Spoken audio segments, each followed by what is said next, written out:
In January of 1962, on the wild Big Sur coast of California, something new was born. An institute dedicated to the realization of an ancient and irrepressible dream, that the limits of human ability lie beyond the boundaries of our imagination, that each of us achieves only a fraction of what is ours to achieve. It was on this lovely plot of land on the edge of a continent that Michael Murphy's family had built their vacation retreat in the 1930s.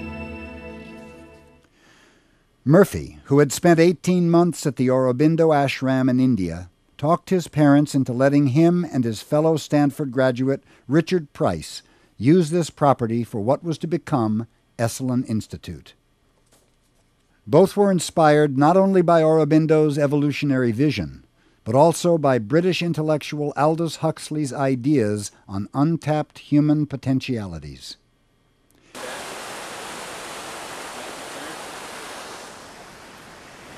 In 1962, a new vision of human possibilities was in the air, and we thought this would be a good place to celebrate it.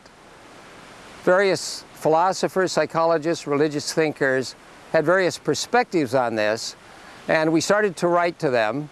And to our amazement, everybody wanted to lead a seminar here, it seemed. And before long, many of the leaders of this emerging vision were doing programs here. One of them said, "We raised a flag and they rallied to the cause." People flocked to Esalen to hear these eminent speakers. But soon a new kind of program evolved. Instead of listening to lectures, some participants began experimenting with what philosopher Huxley called the non-verbal humanities, the education of the body, the senses, the emotions. By the late 60s, Esalen's pioneering workshops and transformative ideas were attracting national and international attention. Some 300,000 people have participated in a wide variety of Esalen's programs at Big Sur, but its influence has reached far beyond the California coast. As early as 1967, the Ford Foundation funded an Esalen project that joined cognitive with emotional education.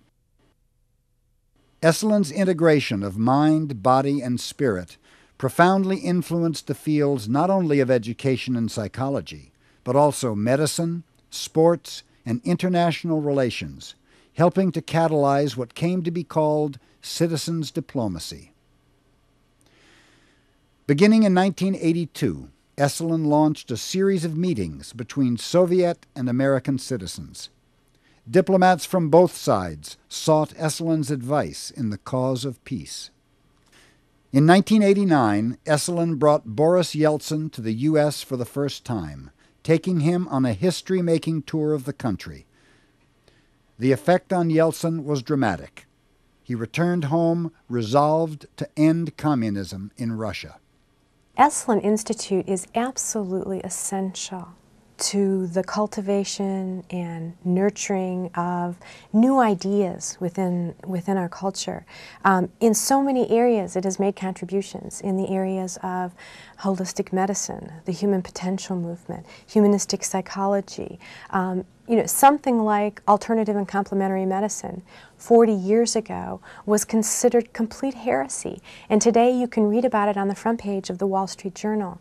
These ideas wouldn't have happened if Esalen weren't there to cultivate and nurture the opportunity to think in ways that were completely original. And at no time is this kind of nurturing environment more important than it is today. From the beginning, Esalen has aimed at taking down fences and building bridges between mind and body, east and west, black and white, physics and mysticism, technology and the soul. In forming all its programs, there exists at Esalen a belief in the natural right of everyone on this planet to realize his or her potential to learn, to love, to feel deeply, and to create. The land here is incredibly rich. This is soil that at one time was under the ocean. Steve Beck has been in charge of Esalen's garden and farm since 1974. The Institute's dedication to ecology dates back to 1963. With a year-round stream of spring water, with hot water coming out of the ground at about 115 degrees that is used for the baths and for heating the swimming pool and some of the buildings. It's just a very, very rich ground and forms the basis for all of the work that we do here. We're surrounded at all times of the year, whether it's raining or sunny or foggy, by such incredible beauty that it helps to make us more aware of our own humanness. By the time it celebrated its 30th anniversary in 1992, Esalen was well known as a respected American institution, attracting participants from all over the world.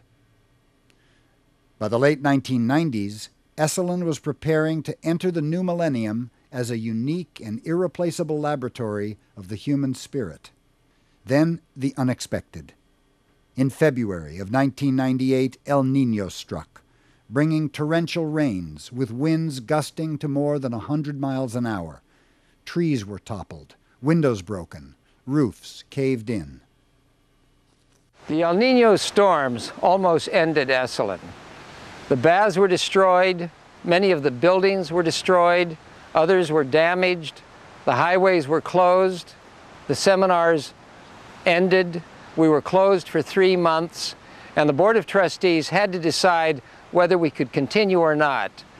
George Leonard, our president, said a great thing at one of our meetings, said, let's take the hit as a gift, and that's what we've done.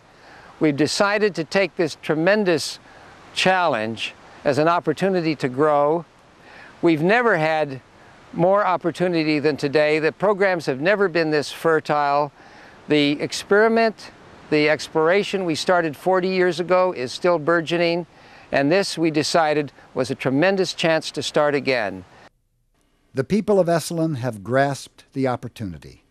Building on nearly 4 decades of experience, the Institute is now resolved to create a world model for harmonious land usage and energy conservation, while advancing its creative programming and innovative thinking. This major redevelopment plan will be implemented over a 10-year period, starting with a new Esalen Welcome Center for guest check-in, which will include a bookstore and administrative services.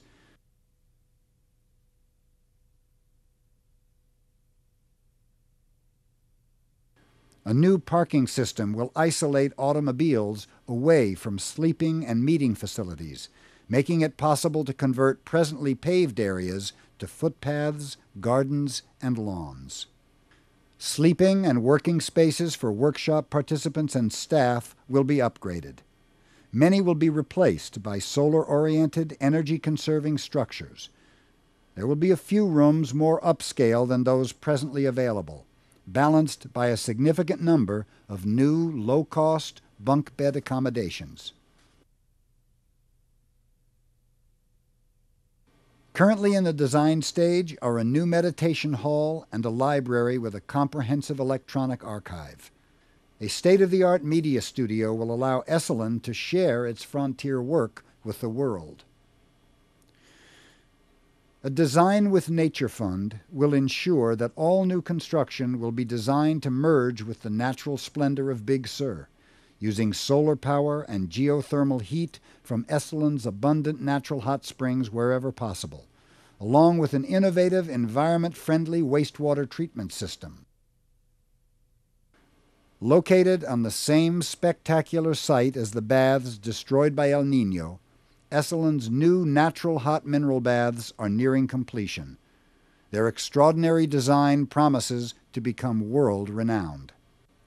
Local universities will be invited to use Esalen as a study place for natural species preservation and a model test site for ecological innovation. Aided by some of the world's foremost energy conservation and sustainable design experts and architects, Esalen will become a living laboratory for ecological research and practice. Esalen's redevelopment plan aims at renewing every aspect of the Institute's operations, including extensive new program initiatives, as well as endowment and scholarship funds. Capital and operating reserve funds will also be created to strengthen Esalen's financial future. The Esalen Center for Theory and Research, started by Michael Murphy and George Leonard shortly after the El Niño disaster, has become a think tank involving leading experts around the world for exploring such frontier subjects as evolutionary theory, technology and the soul, survival of bodily death, and integral economics. Leaves us with a lot of cognitive processes, as he puts it, in the dark. Funding opportunities for CTR will ensure that this unique inquiry will continue to offer creative alternative views on the physical and spiritual crises now facing humanity.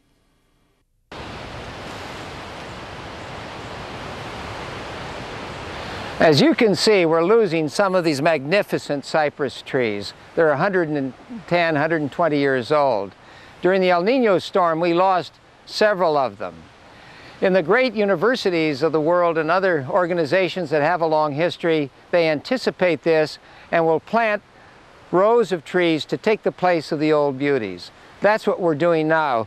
These are 2 years old, this is 4 years old, and when these great trees finally go, these are going to be here to take their place. This is a symbol that we want to be here 40 years from now, 100 years from now, 1,000 years from now, and for this we need your help.